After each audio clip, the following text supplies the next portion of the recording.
Kahit hindi na confine, sasagutin na rin ng PhilHealth ang gastos ng pasyenteng dinala sa emergency room.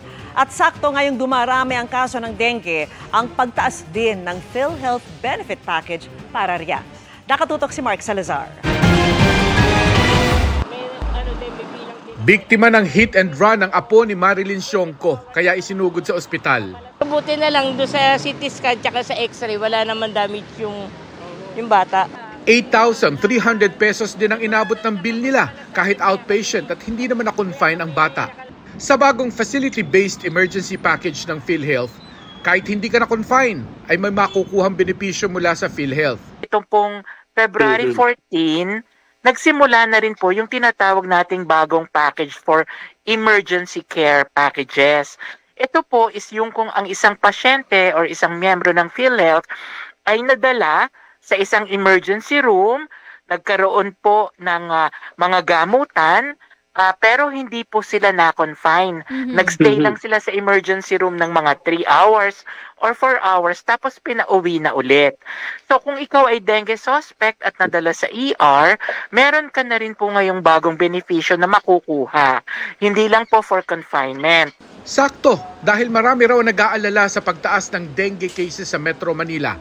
Sa check-up pa lang, mahal na. Magpatingin po sa either sa consulta provider or pwede po kayong pumunta sa ER at may benepisyo pong makukuha galing sa PhilHealth, or kung kinakailangang ma-confine ay mayroon pa rin pong benepisyo na makukuha sa PhilHealth. Itinaas na rin daw ng PhilHealth ang benefit package nila sa dengue. Ang ating coverage for dengue mild or dengue fever ay from 10,000, ngayon po ang coverage natin is 19,500. Yun naman pong ating dengue severe or yung dengue hemorrhagic fever, ang coverage na po natin ngayon is from 16,000 to 47,000 pesos.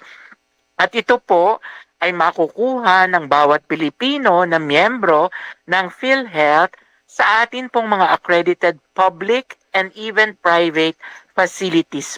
Ang 17-year-old na anak naman ni Melchor may bato sa gallbladder. Kung siya raw ang bubunot, hindi niya mapapaoperahan ng anak. Yung naririnig ko doon sa mga ibang bed, mga halimbawa 5 araw lang, nasa 60 plus eh. Ilang araw na kayo? 13 days na, mga 13 days na to. Pero bago kami inakyat sa sa admission, pinasikaso muna namin yung PhilHealth ko. At saka malasakit. Yun sabi, hindi kami bubunot. Pipirma lang kami dun sa availment na Pinakamahirap ang kaso ni Maria dahil wala silang trabahong mag-asawa. Tapos, nagka-leukemia pa ang 4 na taong gulang nilang anak. Wala po kami kapera-pera po. Ano lang po, humihingi lang po kami sa po. Ngayon po, nanghihingi lang po kami tulong sa dugo pa lang, tsaka platelet po. Ayun. Ang dugo po ay 1.5. Ang platelet, 1,000 po. Yung pa lang? Opo. Kailangan lagi po yung anak ko po. Mabuti na lang at indigent member siya ng PhilHealth. Ito yung miyembro kahit hindi nakakapaghulog sa PhilHealth. Naano ko na po doon sa social service ko. Na-approvean na mako-covered ko yung PhilHealth yung anak ko. Opo, kasi indigent lang po din po yung PhilHealth ko. Covered ang anak ni Maria ng Z-package ng PhilHealth o yung para sa malalang mga sakit gaya ng cancer. Ito po ay isang kabuuang gamutan po, simula po sa halimbawa diagnostics hanggang sa chemotherapy, kung kaya't malaki po yung ating coverage.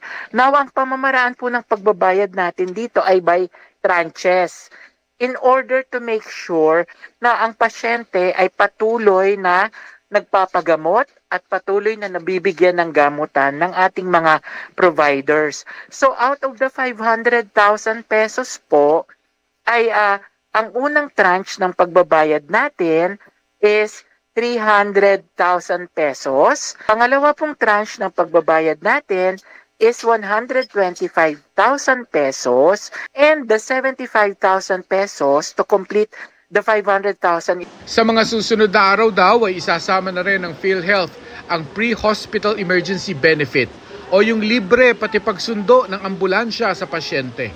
Para sa GMA Integrated News, Mark Salazar, Nakatutok 24 oras.